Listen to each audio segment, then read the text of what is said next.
Antum yang bilang kunut subuh, ada mengatakan bid'ah. Kunut subuh makruh, ada kunut subuh mustahab, ada mengatakan sunnah muakkadah. Ambil udah, mana yang antum mampu silakan kerjain. Ya, ada dua orang mau ke masjid sholat subuh, itu sepanjang perjalanan sebelum ke masjid debat, ente kunut nggak subuh? Kata yang satu, kita mah sunnah muakkadah, kunut. Ya, kalau ente, wah aneh mah itu makruh, aneh nggak pakai, gitu kan? Ente tuh hati-hati tuh hadisnya begini. Nah, ini orang awam sama orang awam debat. Ya, sampai di masjid ternyata itu makmum gak jadi imam juga, yang jadi imam orang lain. Ya, ini makmum berdua ini jadi makmum bukan jadi imam. Maka ketika imam itu ada memimpin sholat kita, keberadaan imam menghilangkan khilaf. Taruhlah imam sholat subuh di masjid itu kunut, maka yang gak kunut kudu ngapain? Kunut juga, aminin. Itu namanya cerdas. Kenapa ada hadis Nabi itu? Ya, innama ju'ilal imam liyutamma bihi, dijadikan imam untuk dipatuhi. Idza kabbara fakabbiru wa idza sajada fasjudu wa idza raka'a farka'u. Ketika imam takbir Allahu akbar fakabbiru, antum takbir. Wa idza sajada, ketika imam sujud antum sujud. Begitu juga imamnya kunut, yang enggak kunut angkat tangan aminin. Ya, dasar hadisnya itu. Ya, liyutamma bihi, untuk dipatuhi. Ya, kalau imamnya kebetulan nggak kunut, yang kunut jangan coba-coba. Kenapa? Waktunya sempit. Ya nggak? Waktunya sempit udah. Ya, baru Allahumma hadini fiman hadait, udah turun. Atau kita menyengaja sholat subuhnya lambat-lambat aja dah. Saya mau sholat subuhnya ntar jadi makmum masbuk. Pas rakaat pertama saya lewatin, nanti pas imam salam saya kan berdiri, jadi bisa kunut sendirian, katanya begitu. Ini yang begini nggak pas ini. Ya, sunnah kunut subuhnya itu ya tidak bisa lantas mengalahkan fadilah 27 derajat sholat berjamaah yang ikut imam semenjak takbiratul ihram sampai salam. Jangan terbalik tuh. Ya, maka tidak ada azab selama masih terjadi khilaf di tengah-tengah ulama. Contoh,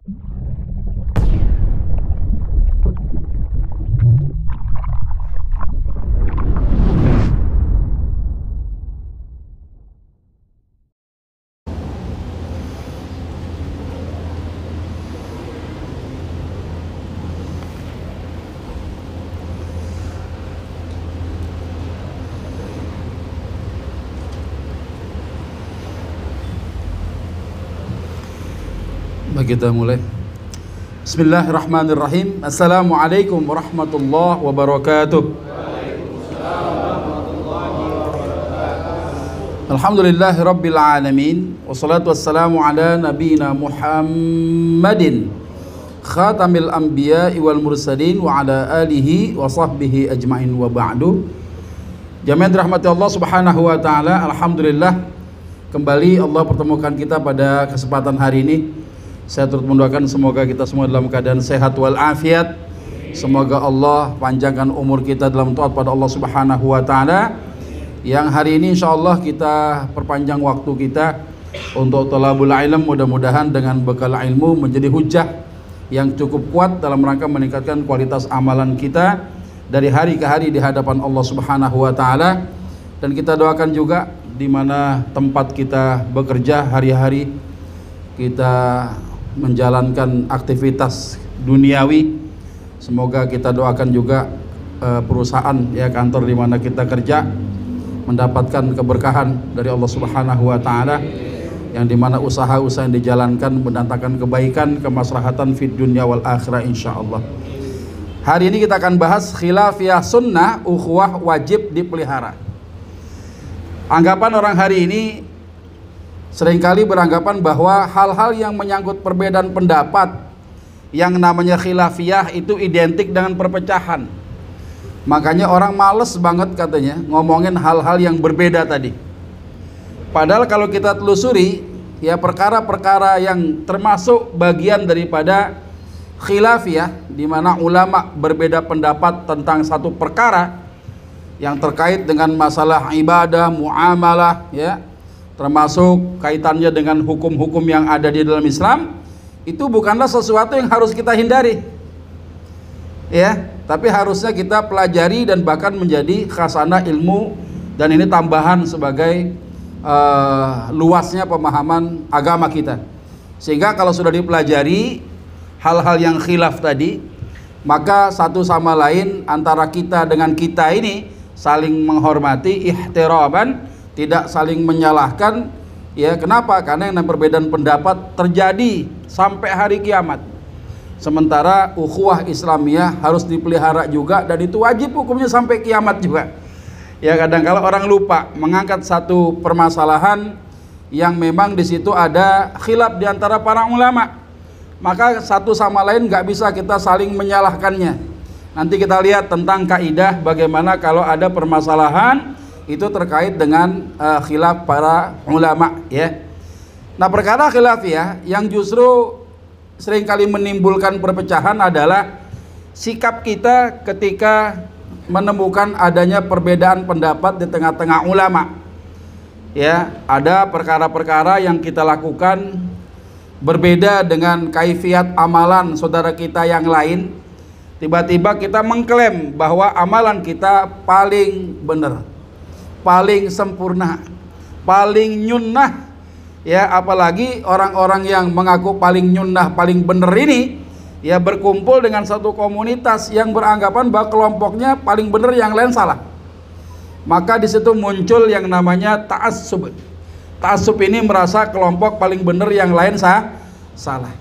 Padahal nanti kita lihat bagaimana kaidah ulama menyikapi adanya perbedaan pendapat di antara para ulama itu. Ya, ini penting. Cuma yang jadi masalah, khilafiyah kadangkala identik dengan perpecahan manakala muncul sikap ta'assub itu. Ada pemahaman asabiyah, merasa kelompoknya paling benar. Ya, contoh misalnya Rasulullah pernah sampaikan begini. Tsumma yadhharu qaumun yaqra'unal Qur'an. Kemudian kata Nabi akan muncul segolongan orang, kelompok yang gemar membaca Quran. Ya, dia pandai banget baca Qurannya, hafalannya banyak, suaranya keren, ajib udah. Yaqulun, mereka saling berbicara satu sama lain. Apa kata mereka di antara mereka tuh ngomong apa? Ya, man aqra'u minna, wa man a'lamu minna, wa man afqahu minna. Emang ada selain daripada kita yang paling fasih bacaannya? Yang paling akro emang ada, yang paling alim emang ada yang paling paham mengenai Quran kecuali kita, emang ada, katanya begitu.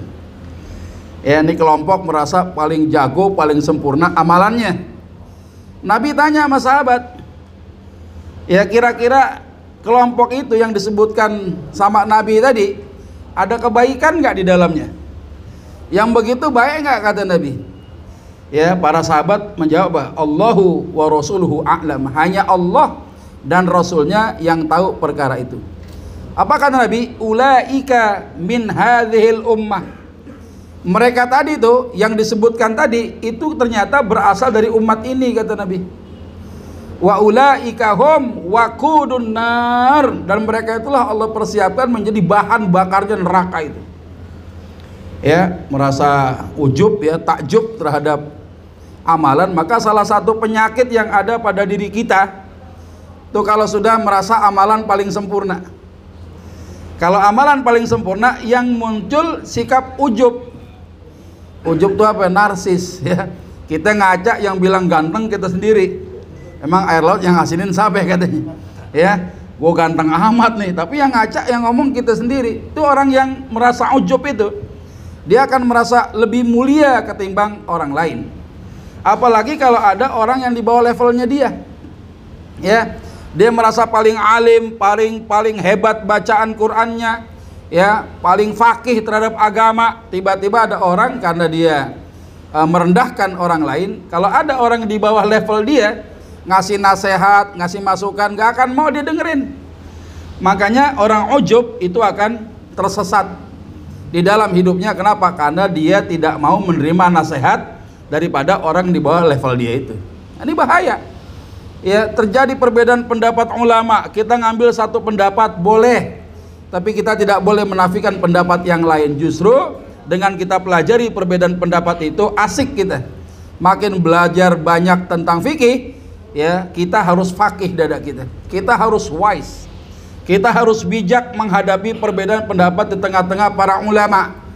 Yang walhasil para ulama punya pendapat diikuti oleh banyak kaum muslimin. Makanya ulama min madzahibil arba'ah, ya, para ulama di antara 4 mazhab ini yang disebut apa? Pendapat yang mu'tabar. Ya, banyak dipakai oleh penduduk muslim sedunia. Ya, mazhab al-Hanafiyah, al-Malikiyah, asy-Syafi'iyah, wal Hanabilah. Ya, itu nggak pernah keluar daripada apa yang Nabi sampaikan. Adapun terjadi perbedaan pendapat ulama, ini banyak faktor-faktor. Salah satunya apa? Menilai bagaimana para ulama fikih menilai kuat atau lemahnya jalur periwayatan hadis. Kenapa Imam Syafi'i mengatakan kunut subuh itu sunnah muakkadah? Karena beliau menemukan hadis itu dan menganggap itu hadisnya sahih. Ya, kira-kira duluan mana ulama hadis dengan ulama fikih lahirnya? Hah? Ulama hadis sama ulama fikih lahir mana? Duluan yang mana? Ulama fikih duluan hadir dia. Ya, kira-kira berapa tahun? 100? Berapa tahun? Kalau 200 tahunan itu yang muncul adalah para ulama apa? Para ulama hadis. Kira-kira 200 tahunan setelah Nabi wafat, ulama hadis muncul. Dan ternyata ulama fikih lebih dulu. Dan hebatnya lagi, para ulama fikih itu ahli hadis.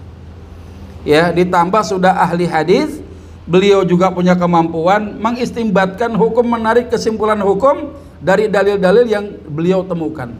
Walhasil salah satu contohnya, kalau ada ulama yang menilai hadis ini sahih atau tidak, maka akan berlaku hukum turunannya tentang bagaimana hukum daripada apa yang disebut dalam hadis itu. Jadi wajar aja kalau terjadi perbedaan pendapat, gitu ya.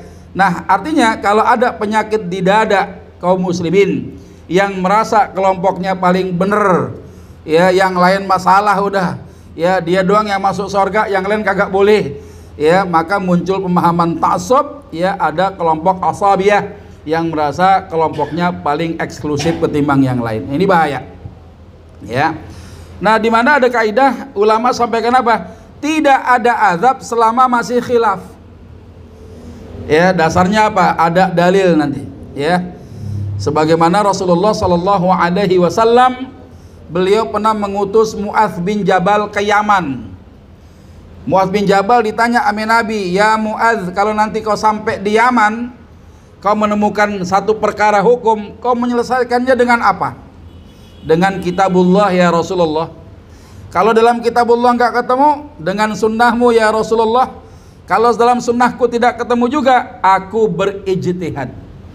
Maka yang namanya dalil enggak cuma Quran, enggak cuma hadis. Kaulnya ulama itu dalil. Ya, selama kaul ulama ini muncul daripada 2 sumber hukum itu, dalil juga. Ya, ini dasar hadis ini. Ya, ketika dalam kitabullah enggak ada, dalam sunnah Nabi enggak ketemu, maka kata Mu'adz bin Jabal, aku berijtihad. Karenanya Rasulullah sampaikan masalah ijtihad ini, idza ijtahadal hakim fa asaba falahu ajron. Kalau ada ulama, seorang hakim ulama yang mengerti hukum syariat, ya, dia kemudian berijtihad, ijtihadnya benar, pahalanya 2. Wa idza akhta'a, kalau ijtihadnya salah, ya, falahu ajrun, dia mendapatkan 1 pahala. Jadi nggak ada dosa. Antum yang bilang kunut subuh, ada mengatakan bid'ah, kunut subuh makruh, ada kunut subuh mustahab, ada mengatakan sunnah muakkadah. Ambil udah, mana yang antum mampu silakan kerjain. Ya, ada 2 orang mau ke masjid sholat subuh, itu sepanjang perjalanan sebelum ke masjid debat, ente kunut nggak subuh? Kata yang satu, kita mah sunnah muakkadah, kunut. Ya, kalau ente, wah aneh mah itu makruh, aneh nggak pakai, gitu kan. Ente tuh hati-hati tuh hadisnya begini. Nah, ini orang awam sama orang awam debat. Ya, sampai di masjid ternyata itu makmum gak jadi imam juga, yang jadi imam orang lain. Ya, ini makmum berdua ini jadi makmum, bukan jadi imam. Maka ketika imam itu ada memimpin sholat kita, keberadaan imam menghilangkan khilaf. Taruhlah imam sholat subuh di masjid itu kunut, maka yang gak kunut kudu ngapain? Kunut juga, aminin. Itu namanya cerdas. Kenapa ada hadis Nabi itu? Ya, innama ju'ilal imam liyutamma bihi, dijadikan imam untuk dipatuhi. Idza kabbara fakabbiru wa idza sajada fasjudu wa idza raka'a farka'u. Ketika imam takbir Allahu akbar fakabbiru, antum takbir. Wa idza sajada, ketika imam sujud antum sujud. Begitu juga imamnya kunut, yang enggak kunut angkat tangan aminin. Ya, dasar hadisnya itu. Ya, liyutamma bihi, untuk dipatuhi. Ya, kalau imamnya kebetulan nggak kunut, yang kunut jangan coba-coba. Kenapa? Waktunya sempit. Ya nggak? Waktunya sempit udah. Ya, baru Allahumma hadini fiman hadait, udah turun. Atau kita menyengaja sholat subuhnya lambat-lambat aja dah. Saya mau sholat subuhnya ntar jadi makmum masbuk. Pas rakaat pertama saya lewatin, nanti pas imam salam saya kan berdiri, jadi bisa kunut sendirian, katanya begitu.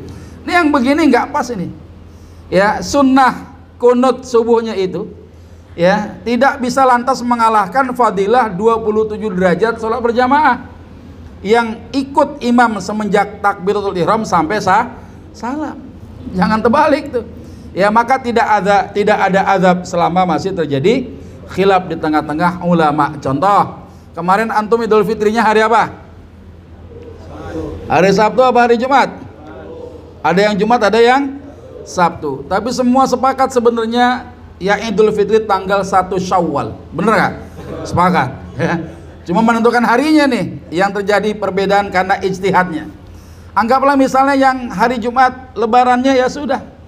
Ya, istihadnya anggaplah bener, pahalanya 2. Kita yang lebaran Sabtu salah nih, masih puasa aja, ada dosa nggak?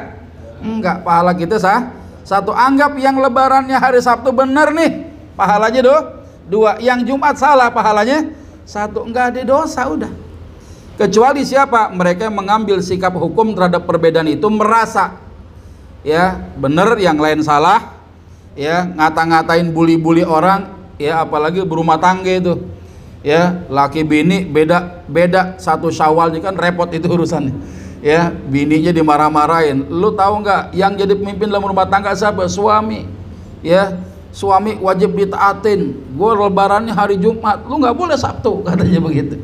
Ya, akhirnya ribut itu antara suami istri. Si suami memaksakan kehendaknya, ini nggak boleh. Ya, ini karena ternyata terjadi khilaf di tengah-tengah para ulama. Nggak ada dosa. Antum gak dikatakan haram puasa hari Sabtu masih, sekalipun saudara kita ada yang merayakan 1 Syawalnya hari Jumat. Ya, antum gak mengatakan yang Jumat kurang itu puasanya kurang. Ya, antum harus sampai hari Sabtu, nggak bisa begitu. Kalau bener pahalanya 2, kalau salah pahalanya 1. Ini yang harus kita pegang. Jadi ada ihtiraman. Kita nggak kepo-kepo amat ngelihat orang berbeda kaifiat sholatnya misalnya. Justru kita malu ya menegur orang padahal ilmu kita jauh, kurang nggak sampai, maka bodoh-bodohnya kita kelihatan. Ya, daripada bodohnya kelihatan, diam aja dulu, tanya sama guru gimana urusannya. Ternyata ada pendapat itu, kita nggak usah ribut, nggak usah rame. Ya. Nah, kemudian orang yang diazab oleh Allah Subhanahu wa taala yang dengan azab yang sangat pedih, azabnya syadid, ya berat, ya adalah orang yang secara sengaja ya jelas-jelas melanggar apa yang telah diharamkan oleh Allah Subhanahu wa taala. Contoh, ada nggak ulama yang mengharamkan riba? Banyak, dan itu sepakat ulama, pasti haram hukumnya. Di antara keharaman riba, ada nggak ulama yang menghalalkannya? Satu pun nggak ada. Tapi ulama berbeda pendapat manakala ada transaksi-transaksi muamalah, apakah riba atau bukan, ulama berbeda pendapat. Kasus waktu Gojek muncul, Grab muncul, apalagi tuh tak gendong apa ya, gendong ojek gendong muncul gitu kan, bayarnya pakai apa dulu? Ada elektronik money ya, e-money. Ada yang mengatakan e-money ini termasuk riba. Kenapa? Karena uangnya itu dipinjamkan kepada pihak startup misalnya. Ada perusahaan Gojek yang kita naruh uang elektronik itu, duitnya dipakai. Kemudian ketika dia ngasih promo-promo, kita nggak boleh ngambil. Kenapa? Karena dasar hutang piutang kullu qardin ya jarra manfaah fahuwa riba. Tiap-tiap pinjaman uang yang mendatangkan untung itu adalah riba. Ada pendapat yang mengatakan nggak boleh pakai OVO, pakai Dana dulu ya, pakai apalagi e-money dan lain sebagainya, yang itu ternyata uangnya katanya dipinjam oleh pihak perusahaan layanan transportasi online itu. Ya, sementara ada juga pendapat yang lain, itu bukan dipinjemin bos, nitip doang. Buktinya apa? Tuh duit bisa kita ambil. Kalau orang berhutang itu, ya orang tuh nggak bisa sembarangan ngambil duit kecuali dibayar hutangnya. Tapi kalau nitip, kapan saja bisa nggak diambil? Bisa. Ternyata itu babnya wadhi'ah. Maka tidak haram hukumnya seorang yang menggunakan electronic money untuk melakukan transaksi pembayaran. Ya, misalnya ada pendapat itu. Nah, yang dia bilang riba, ya udah kita hormati aja bilang itu riba. Ya, yang satu bilang ini enggak riba, ini titipan wadhi'ah. Orang bisa aja ngambil uang belanja dia, prinsipnya nggak ada masalah. Ya, maka ulama bisa saja berbeda pendapat tentang sebuah transaksi muamalah. Tapi hukum ribanya semua ulama sepakat haram. Begitu juga dengan bank.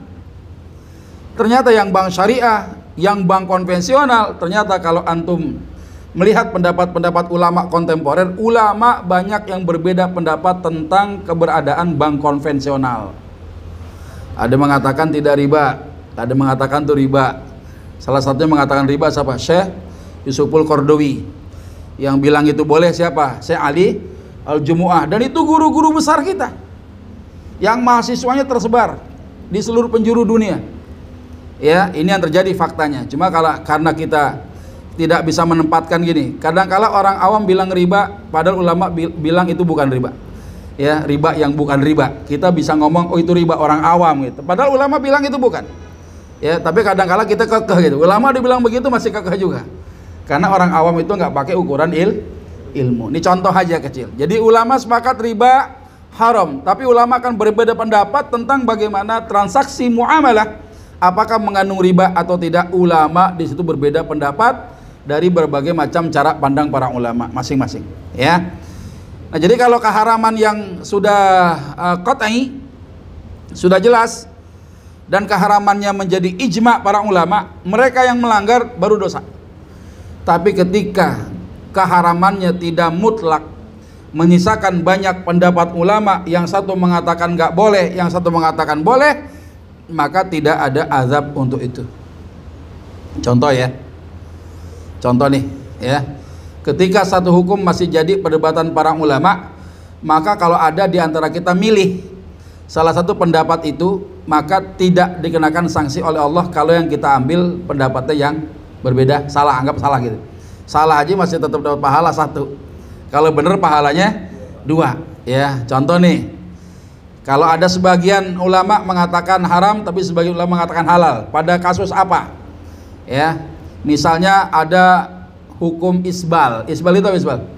Menjulurkan celana, sarung, gamis melebihi mata kaki. Seandainya hukum isbal tanpa ada niat riya, tidak terjadi multitafsir para ulama, pasti para ulama sepakat tentang keharamannya. Ya, ini ternyata banyak yang tidak memahami bahwa kebiasaan orang-orang Arab di masa lalu yang namanya riya, sombong itu kalau dia menjulurkan pakaian sampai melebihi mata kaki. Tapi ukuran sombong di kita kan beda. Ada nggak orang sombong nyujulin menjulurkan gamisnya sampai geser-geser, udah gitu masuk pasar Keramat Jati yang banyak ikan basah tuh. Ya, itu bukannya sombong, on gitu ya. Ya pasti kotor gitu kan. Nah, jadi ukuran kebiasaan pada waktu itu orang yang dikatakan sombong, yang kalau menjulurkan pakaiannya sampai melebihi batas mata kaki, namanya isbal. Ya, kalau ulama sepakat, yang nggak terjadi multitafsir, ada orang menjulurkan pakaiannya sampai melebihi mata kaki tanpa riya dikatakan haram secara mutlak, ulama pasti mengatakan haram. Tapi ternyata faktanya enggak. Ada yang macam-macam tingkat hukum daripada ulama ketika menghukumi tentang hukum isbal ini. Coba kita lihat ini beberapa hadis ya. Dari Abu Hurairah radhiyallahu taala anhu, anin Nabi sallallahu alaihi wasallam qala, ma asfala minal ka'bain minal izar fa finnar. Apa saja yang melebihi 2 mata kaki daripada kain sarung, maka tempatnya di neraka. Ini hadisnya sahih. Ya. Tapi ternyata hadis ini enggak sendirian, ada lagi hadis berikutnya. Ya. La yanzurullah yaumal qiyamah ila man jarra izarahu bataron. Allah tidak akan melihat pada hari kiamat nanti kepada orang yang suka menjulurkan kainnya hingga melewati mata kaki karena alasan dia sombong. Yang tadi nggak ada kata sombongnya, yang ini ada sombongnya. Ya kan, orang awam kan nggak paham sampai di sini. Ulama yang paham, makanya kita lihat petunjuk ulama. Ini contoh aja. Ada lagi hadis yang lain nih. Innalladzi yajru thiyabatu minal khuyala la yanzurullah ilaihi yaumal qiyamah. Sesungguhnya orang yang menjulurkan pakaiannya dengan sombong, bataron, khuyala, ya sama aja tuh. Ya, bataron sombong, khuyala juga sombong. Maka Allah tidak akan melihatnya pada hari kiamat nanti. Allah cuekin dia, lagu di dunia, gitu kan? Dia menjulurkan pakaiannya dengan sombong. Ya. Ternyata kan kesombongan itu tidak selalu menjulurkan pakaian. Banyak orang yang tidak isbal aja kalau sombong sama aja. Ya, merasa oh gue nih nggak kena, lu kena, gue nggak, ya yang begitu kan jadinya sombong juga. Atau ada sarung merek tertentu yang harganya jutaan, ya mereknya dipakai lagi di bawah bagian belakang biar yang belakang lihat, ya udah kena. Ini juga sombong juga nih. Wah, sarung semoga awet, semoga awet. Ya, sarung mahal tuh semoga awet dipakai nih. Nah, kemudian ada lagi. Rasulullah menceritakan begini, bainama rajulun yajurru izarahu minal khuyala. Ketika ada seorang laki-laki, Nabi menceritakan memanjangkan kainnya dengan sombong, khusifa bihi. Dia akan ditenggelamkan oleh Allah Subhanahu wa taala, fahuwa yatajaljalu fil ard. Dia akan ditenggelamkan di bumi ila yaumil qiyamah sambil menjerit-jeritnya. Ya, ini siapa di antaranya ini pernah terjadi nih. Kalau sekarang ada orang sombong, udah jadul, udah ketinggalan zaman ya. Orang sombong punya macam-macam gitu, itu udah orang sombongnya udah jadul ya. Zaman dulu udah ada ya, siapa kira-kira? Ya, Korun ya, hartanya paling banyak, yang banyak aja habis Allah tenggelamkan. Apalagi yang cuma dikit belagu doang. Ya, gampang buat Allah menghilangkannya. Nah, jadi ada kata-kata al-khuyala ya. Nah, berikutnya juga ini banyak hadis, saya nggak perlu bacain semua lah ya. Nah, kemudian bagaimana khilaf yang ulama terkait adanya dalil tadi? Yang tadi ada hadis pertama itu sahih, ya nggak disebutkan tanpa adanya riya, bataron nggak disebut, tapi yang kedua disebut sama-sama sahih juga. Nah, coba kita lihat bagaimana ulama menarik kesimpulan hukumnya. Kelompok yang membolehkan kalangan ulama al-Hanafiyah, ya. Pengarang kitab Al-Muhid daripada Minal Hanafiyah, daripada kalangan ulama Al-Hanafiyah, itu meriwayatkan anna Abu Hanifah rahimahullah, sesungguhnya Abu Hanifah rahimahullah ya irtada biridain thaminu qimatihi 400 dinar. Bahwasannya beliau pernah beli mantel dan pakai mantel, pakai jubah gitu. Itu mahal, harganya 400 dinar. Kalau 1 dinar 4,25 gram emas, yang 1 gram emas itu berapa? Emas 22 karat. 1 juta ada? 1 juta. Berarti kalau 1 dinar berapa? 4 juta sekian. Anggaplah 4 juta. 4 juta kali 400. Berapa mantelnya? Berapa jubahnya? Mahal kan? Ya, yang kemudian disebutkan wa kana yajurruhu 'alal ard. Yang ternyata jubah yang beliau pakai, mantel yang dia pakai menjulur sampai ke tanah. Faqilalah, kemudian ada murid nanya sama Imam Abu Hanifah, awalasna nuhina an hadza, ya Imam, bukankah kita dilarang melakukan hal itu? Maksudnya kita nggak boleh menjulurkan pakaian sampai ke mata kaki. Apa kata beliau? Faqala Abu Hanifah, Abu Hanifah mengatakan, innama dzalik lidzawil khuyala walasna minhum. Sesungguhnya larangan itu hanyalah untuk orang yang berlaku sombong. Ya, kita ini bukan golongan mereka. Artinya Imam Abu Hanifah terbebas daripada sifat sombong. Ya, jadi kalau sombong larangan itu berlaku. Kalau enggak, ya enggak. Ini kata beliau. Ya, ulama Al-Malikiyah mengatakan lagi nih. Ya, di mana menunjukkan kebolehan annahu yajuzu lirrajuli an yajurra thawbah au izarahu idza lam yaqsid bidzalika kibran au ajban. Kebolehan bagi laki-laki menjulurkan pakaiannya atau kain sarungnya melebihi mata kaki kalau dia tidak bermaksud sombong atau ria, nggak ada masalah. Ini kata Al-Malikiyah. Bahkan kata ulama Al-Hanabilah, ya, fa'in asbala thawbahu lihajatin, ya, kasatri sakin qabihin min ghairi khuyala ubiha. Sesungguhnya menjulurkan pakaian karena ada kebutuhan, seperti betis kita bonges kena knalpot ereking, ya, bonges lagi kaki gua gitu kan, wah ini kalau kelihatan gini jelek juga nih, maka boleh aja tuh, ya, kita pakai pakaian walaupun melebihi menjulur lewati mata kaki untuk nutupin keburukan model betis kita yang kena knalpot itu, ya. Jadi nggak ada masalah, itu bukan sombong, karena ada hajat kebutuhan. Nah, sementara di antara pendapat yang membolehkannya, ya, ada juga pendapat-pendapat yang memakruhkan. Siapa di antaranya? Pendapat ulama Asy-Syafi'iyah, ya, wa annahu la yajuzu isbaluhu tahtal ka'bain in kana lil khuyala. Tidak boleh menjulurkan kain di bawah mata kaki kalau sombong, haram. Kalau nggak sombong, makruh. Ya, ini kebalikan ini. Kalau ada sombongnya haram, kalau nggak ada sombongnya makruh. Kalau ada orang sholat, dia tertutup mata kakinya, entah itu celana, entah itu sarung, entah itu baju gamisnya, maka dia sedang memakai pakaian makruh. Menurut ulama Asy-Syafi'iyah, orang itu sholat pahalanya nggak sempurna karena pakaiannya makruh. Tapi haram nggak? Enggak. Malah ketiga ulama mengatakan itu boleh dengan syarat nggak ada sombongnya. Ulama Syafi'iyah haram kalau sombong, makruh kalau nggak sombong, gitu ya. Ada juga pendapat yang mutlak keharamannya. Nah, ini diantara siapa nih yang mutlak haram ini? Ya, Ibnul Arabi, ya. La yajuzu lirrajuli an yujawiza bi thawbihi ka'bahu. Tidak boleh bagi seorang laki-laki membiarkan pakaiannya hingga mata kakinya. Lalu dia mengatakan, la ajruhu khuyala, saya kan menjulurkan pakaian, saya kan nggak sombong, katanya gitu ya. Ini kata beliau ini nggak boleh, ya. Li'anna an-nahya qad tanawalahu lafdhan wa la yajuzu liman tanawalahu lafdhan an yukhalifah. Ya, di mana secara lafaz sesungguhnya larangan tersebut telah mencukupi. Artinya ada hadis yang disebutkan bahwa apa saja yang ada di bawah mata kaki tempatnya di mana? Di neraka. Itu menurut beliau itu sudah cukup, ya.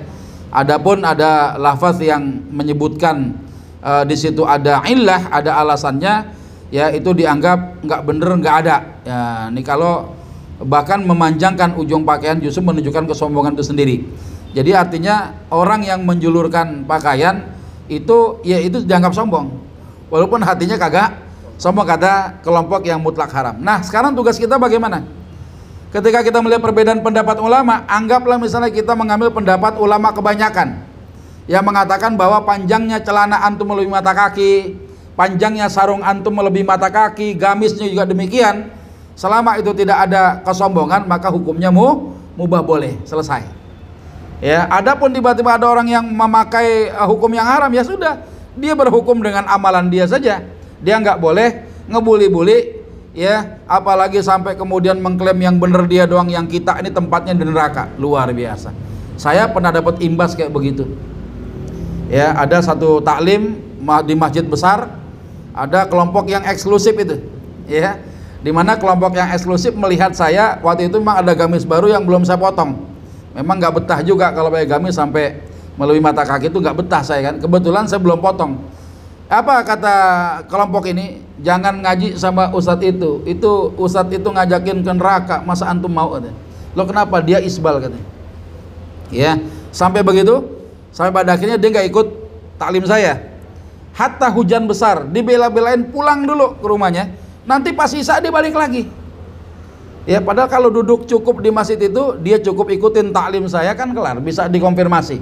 Tapi ternyata ya banyak orang-orang yang cuma main belakang doang gitu ya. Ya, nah ini banyak orang-orang yang kurang ilmu mengatakan hadza wa kadza, padahal dia kudunya malu. Orang sekelas ulama saja mengatakan ini hukumnya bertingkat, keharamannya tidak mutlak. Ya, termasuk nanti ada perbedaan pendapat di bidang hukum fikih yang lain. Ini salah satu contohnya.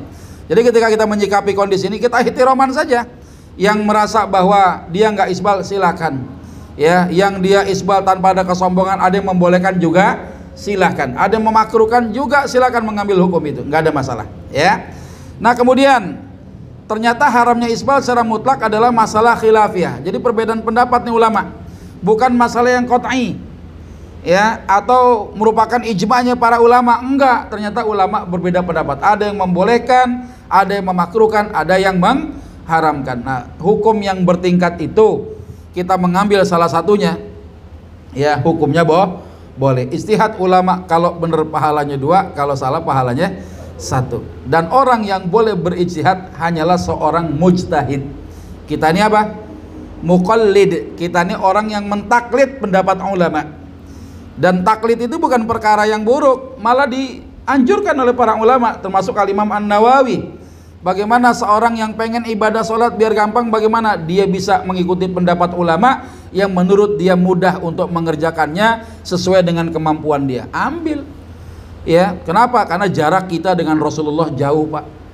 Ya, jarak kita sampai para sahabat gak pernah ketemu.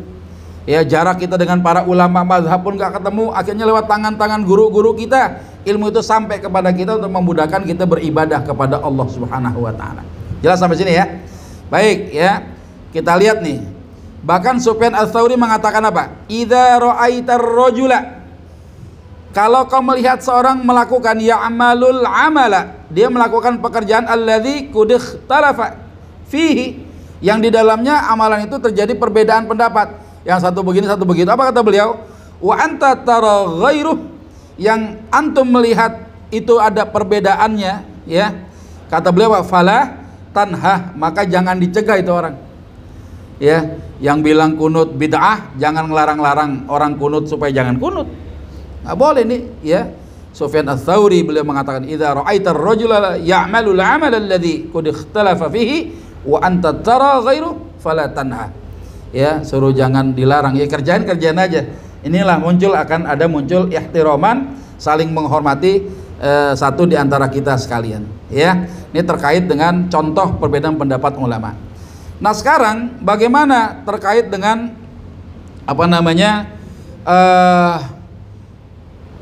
perbedaan pendapat atau khilafiyah yang ternyata diharamkan di dalam Islam itu, ya, di mana ada khilafiyah dalam lintas sejarah dulu. Kita harus tahu bahwa perbedaan pendapat terjadi tidak hanya sekarang saja. Ya, ini secara singkat saya sampaikan begini. Ada terjadi perbedaan pendapat di masa Rasulullah.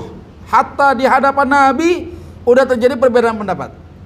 Ketika Nabi mengutus, ya, sekelompok sahabat untuk nyamperin kampungnya orang Yahudi yang namanya Bani Quraidah. Apa kata beliau kepada kelompok ini? La tusalliyannal asra illa fi Bani Quraidah. Ente semua jangan sampai sholat asar kecuali ente udah sampai ke kampung itu. Ini jalan nih ceritanya. Siap ya Rasulullah, kita berangkat dah. Cus berangkat. Ya, berangkat dia tuh. Sampai di tengah perjalanan, waktu udah mau maghrib. Kepecah dia tuh 2 kelompok. Ada kelompok sahabat yang sholat asarnya di tengah jalan, nggak nyampe di kampung Bani Quraidah. Sementara kelompok yang kedua tetap sholat asar di kampung Bani Quraidah walaupun udah waktu maghrib. Alasannya apa yang satu ini? Karena khawatir sholat asarnya waktunya habis. Yang ini ingat pesan Nabi, dua-duanya debat di hadapan Nabi. Ya Rasulullah, laporan ya Rasulullah, ada di antara kita kelompok yang tidak mengikuti pesan engkau ya Rasulullah. Ditanya itu, ya fulan, benar kau sholat asar sebelum nyampe kampung Bani Quraidah? Iya Rasulullah. Alasannya apa? Hari itu sudah hampir maghrib ya Rasulullah, kami khawatir tertinggal sholat asar sehingga kami sholat di tengah jalan. Sodakta, kata Nabi, kamu benar. Adapun yang tadi sholat asarnya di mana? Di kampung Bani Quraidah ya Rasulullah, sebagaimana pesan engkau ya Rasul. Tapi kami sholat udah lewat asarnya, udah masuk maghrib. Sodakta, kamu juga benar. Tuh beda pendapat terjadi di hadapan Nabi. Nabi nggak ada masalah. Ya, ini pertama. Yang berikutnya, ya, khilaf tentang perang Badar dalam menentukan posisi. Ya, dalam kasus penempatan pasukan perang di medan Badar terjadi perbedaan pendapat antara Rasulullah dengan seorang sahabat yang ahli perang. Ya, kan namanya Rasulullah itu kan tidak selalu memahami kecuali apa yang Allah wahyukan. Ada dari sisi basyariahnya. Ya, tidak selalu ahli strategi perang. Ada sahabat yang ahli strategi perang. Ya, beliau ketika menempatkan pasukan, ya, di satu tempat, menurut sahabat ahli strategi perang itu nggak menguntungkan ya Rasulullah. Harusnya pasukan ditempatkan yang di situ ada sumber mata airnya. Ya, sementara sahabat yang dengar begitu marah sama siapa? Sahabat yang ahli strategi perang, ya, itu menyanggah pendapat Rasulullah itu. Jadi di hadapan Nabi aja sahabat sama Rasulullah udah berbeda pendapat, ya. Maka masalah ini yang terjadi adalah ketika memang perbedaan pendapat itu muncul di tengah-tengah kalangan kaum muslimin, terjadi tidak hanya sekarang saja, bahkan di hadapan Rasulullah Shallallahu Alaihi Wasallam, ya, di mana ada sahabat, ya, ketika menempatkan pasukan pada perang Badar berbeda pendapat antara seorang sahabat dengan Rasulullah Shallallahu Alaihi Wasallam. Ya, ini faktanya begitu, ya, dimana akhirnya Rasulullah mengikuti pendapat sahabat yang memahami tentang strategi perang itu. Termasuk ketika Rasulullah menetapkan udah perang kita berhenti aja dah, ya, kita jadikan musuh sebagai tawanan perang saja. Semua sahabat setuju kecuali sahabat Umar ibn al-Khattab radhiyallahu anhu. Ketika hampir perang berakhir, Rasulullah punya keinginan untuk menghentikan perang, menjadikan musuh sebagai tawanan perang saja. Semua sahabat sepakat kecuali Umar radhiyallahu an. Itu bayangkan, Umar dibully oleh banyak sahabat. Ya, kalau bahasa kita, antum gimana Nabi ini mutusin begitu, antum masih nyanggah aja. Ya, ini gimana sih urusannya? Ya, akhirnya apa? Ternyata pada saat yang sama Allah Subhanahu wa taala menurunkan salah satu ayat, salah satu wahyunya yang membuat Rasulullah bergemetar hebat dadanya itu. Takutnya luar biasa sampai berkeringat di hadapan Allah menerima salah satu wahyu ini. Seakan-akan wahyu yang turun memenangkan pendapat Umar. Ya, apa diantara yang Allah sampaikan itu? Ya, surat Al-Anfal ayat 67. Maka nali nabiyyin ayyakuna lahu asra hatta yuthkhina fil ard turiduna 'aradad dunya wallahu yuridul akhirah. Tidak patut, nggak pantas bagi seorang nabi mempunyai tawanan perang sebelum dia dapat melumpuhkan musuhnya di atas muka bumi ini. Jadi Rasulullah pengen menghentikan perang, kata Umar, terusin aja udah, gitu. Ngapain berhenti? Ya, musuh dijadikan tawanan aja. Terusin, ya, sampai kelar, karena dia telah melakukan perlawanan, ya, menyerang kita. Ya, pada waktu itu Rasulullah disetujui oleh banyak para sahabat, tapi Umar kemudian tidak sependapat. Nah, turun ayat yang membuat Nabi itu berkeringat luar biasa di hadapan Allah saking takutnya. Ya, apakah kemudian Umar jadi tinggi hati karena ada ayat yang turun seakan-akan membenarkan pendapat Umar? Tidak. Ya, ini bayangkan di hadapan Nabi saja terjadi perbedaan pendapat. Nah, termasuk apa? Ya, khilaf di masa para nabi sebelumnya. Nabi Musa punya saudara namanya siapa? Nabi Harun. Ya, Nabi Harun itu saudara siapa? Seibu apa seayah? Saudara seibu, ya. Saudara seibu tuh, ya, anak emaknya tuh. Ya, saudara seibu nih. Khilaf di masa para nabi. Bayangkan ketika Nabi Musa melakukan perjalanan 40 hari 40 malam untuk mendapatkan, ya, wahyu Allah Subhanahu wa taala. Bilang sama Nabi Harun, "Ya Harun, jagain ini umat, jagain ini kaum, jangan sampai mereka berlaku syirik lagi." Ya, Nabi Musa berangkat 40 hari, ketika datang kaget. Bani Israel menyembah patung sapi buatan Musa Samiri. Ya, Nabi Harun ditanya, "Kenapa ente diemin aja?" Nabi Harun merasa bahwa ini ujian dari Allah, ntar kalau waktu sadar juga. Nabi Musa nggak setuju dengan strategi dakwahnya Nabi Harun. Akhirnya diapain? Dijambak rambutnya, ditarik jenggotnya Nabi Harun, Pak. Ya, dijambak rambutnya, ditarik jenggotnya Nabi Harun. Kenapa? Nabi Musa tuh nggak pengen lihat begitu. Kalau ada kaum sudah melakukan penyimpangan, boro-boro segera harus dilurusin. Nah, ini terjadi perbedaan strategi dakwah antara Nabi satu dengan Nabi yang lain. Ini terjadi perbedaan pendapat. Termasuk juga bagaimana dalam hadis yang begitu panjang ada malaikat pun berbeda pendapat tentang orang yang membunuh, ya, 99 orang tambah 1, gitu kan. Dia mau tobat nih. Ya, dia mau tobat, akhirnya ketemu alim ulama, singkat cerita diperintahkan dia hijrah. Datengin tempat yang banyak orang solehnya. Di tengah perjalanan meninggal. Malaikat azab dengan malaikat rahmat beda pendapat. Kata malaikat azab, ini orang mah masuk neraka, dosanya udah kebanyakan.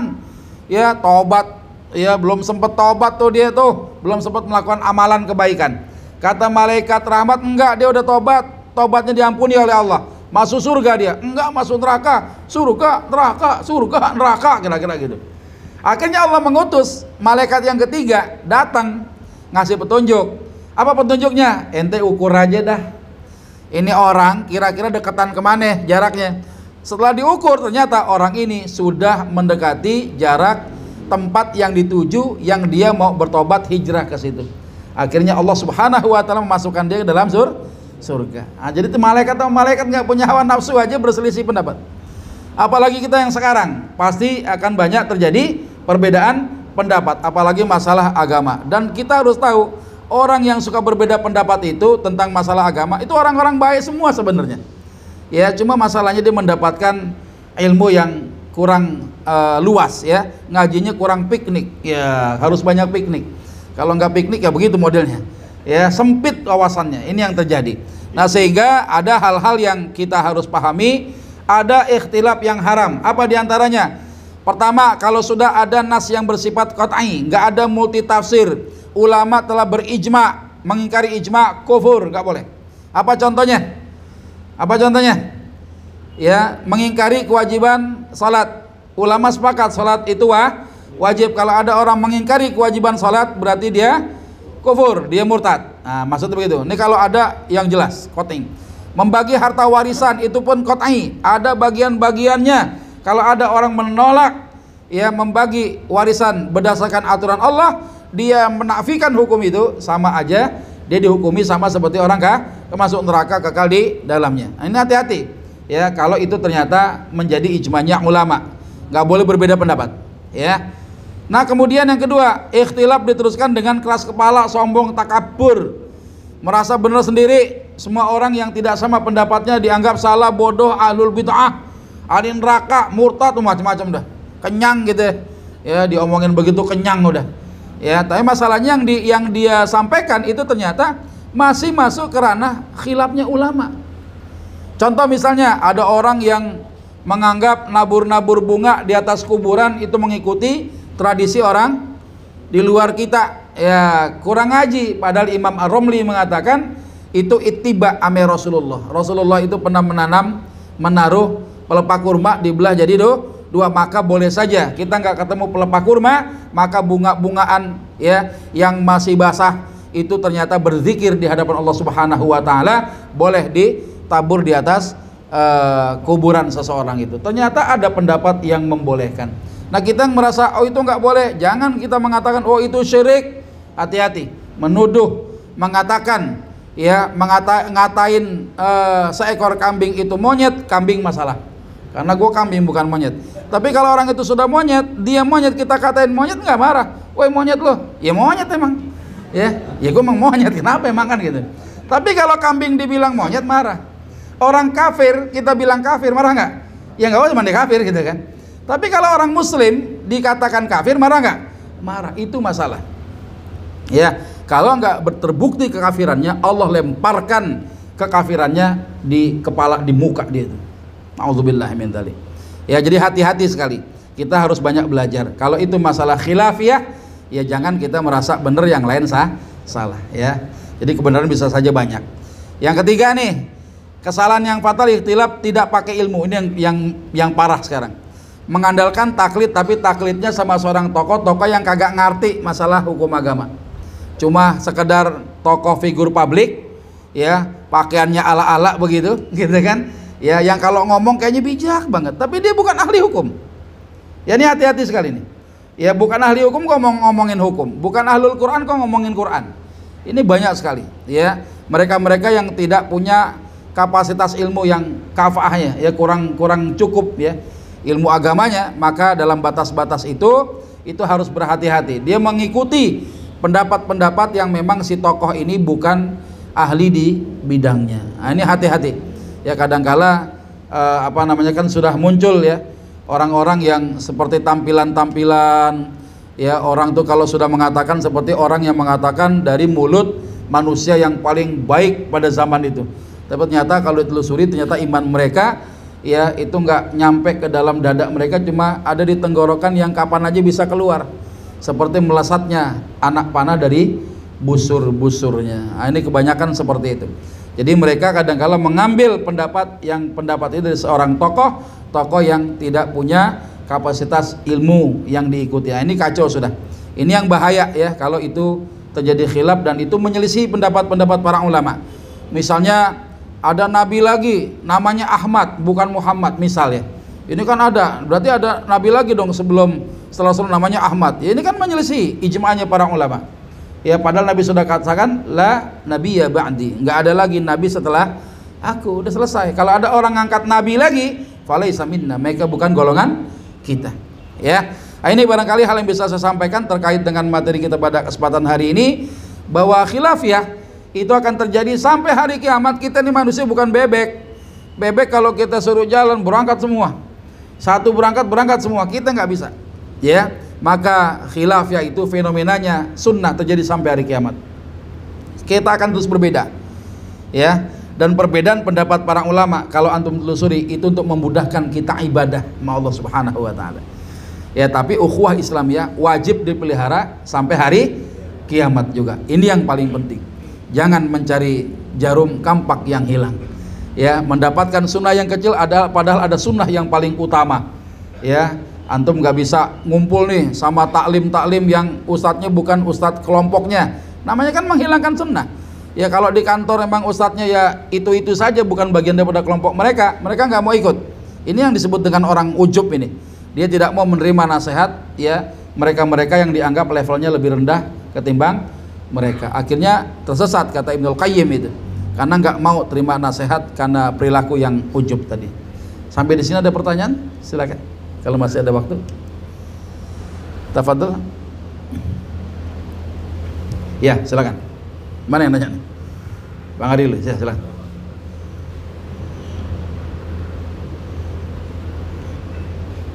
Ya. Assalamualaikum warahmatullahi wabarakatuh. Waalaikumsalam warahmatullahi wabarakatuh. Mau bertanya masalah pada akhir-akhir ini terjadi banyak pernikahan beda agama. Bagaimana cara pandang ulama pada saat ini, dan kayaknya nggak dipedulikan beda agama, nggak apa-apa, yang penting kasih sayang gitu. Ya. Terima kasih. Baik. Perbedaan nikah campur ya, ada nikah campur beda agama. Saya perlu sampaikan dulu.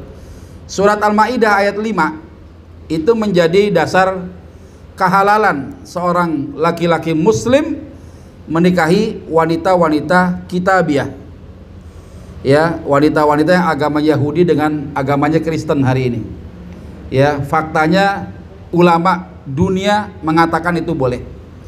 Tapi ketika mengacu kepada pendapat ulama di Indonesia, karena melihat mayoritas kita penduduknya muslim, kadangkala pernikahan dijadikan ajang upaya untuk menggelincirkan agama seseorang untuk pindah daripada agama yang dia anut.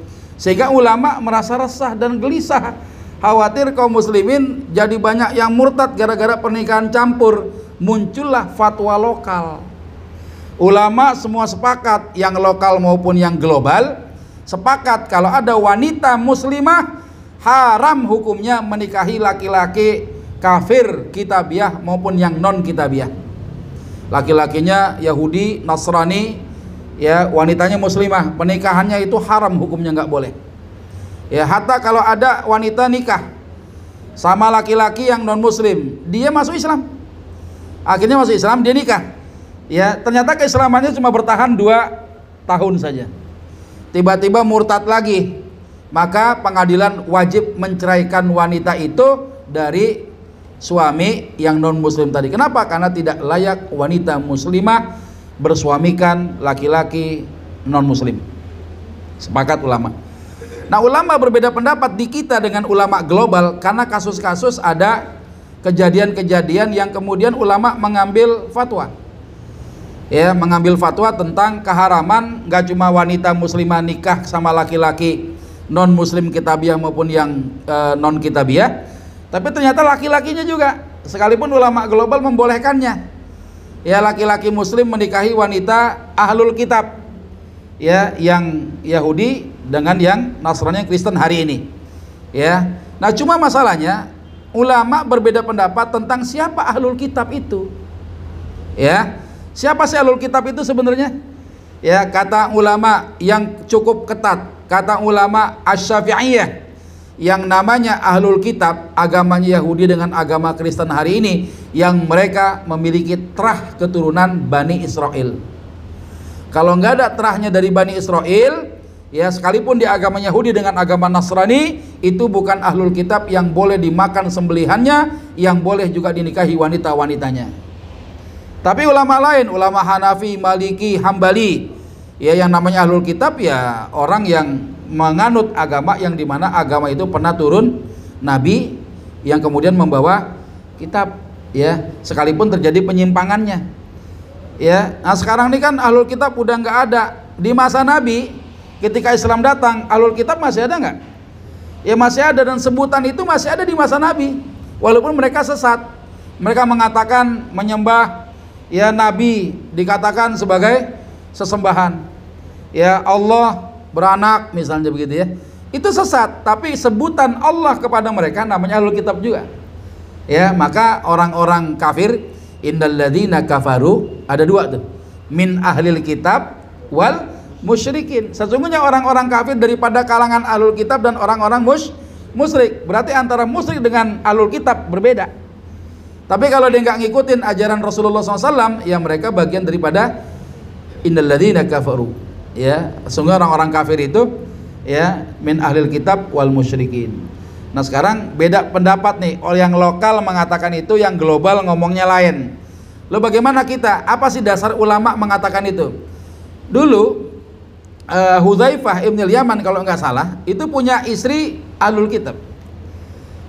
Ya, Umar pada waktu itu jadi Amirul Mukminin, khalifah, nanya, ya Hudzaifah, kenapa antum nggak ceraiin aja tuh bini antum yang ahlul kitab itu?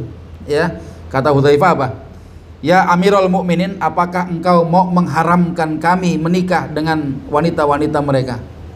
Kata Sayyidina Umar apa? Aku tidak mengharamkannya, tapi aku khawatir kau mendapatkan wanita-wanita yang ya tidak menjaga kehormatan mereka di antara ahlul kitab itu. Ini kekhawatiran seorang khalifah, akhirnya ada larangan itu. Nah ulama mengambil juga pendapat itu dikit, ada fatwa karena mengkhawatirkan kalau ada wanita laki-laki muslim menikahi wanita ahlul kitab itu, ya kalau ternyata memang dasar-dasar pernikahannya menjadi modus, ya kaum muslimin banyak yang kemudian murtad meninggalkan agamanya, maka ini mengkhawatirkan sehingga muncul fatwa keharamannya. Tapi keharaman tadi berlaku tidak menjadi ijma. Antum kalau keluar dari Indonesia lain lagi hukumnya. Paham ya di sini ya? Jadi sekarang kita di Indonesia, ya udah pakai deh ulama kita di Indonesia tuh. Kenapa? Masih banyak ya wanita-wanita kalangan muslimah, ya bahkan yang wanita yang berkulit hitam, dia beriman kepada Allah masih lebih baik daripada wanita-wanita musyrik yang membuat kamu kagum terhadap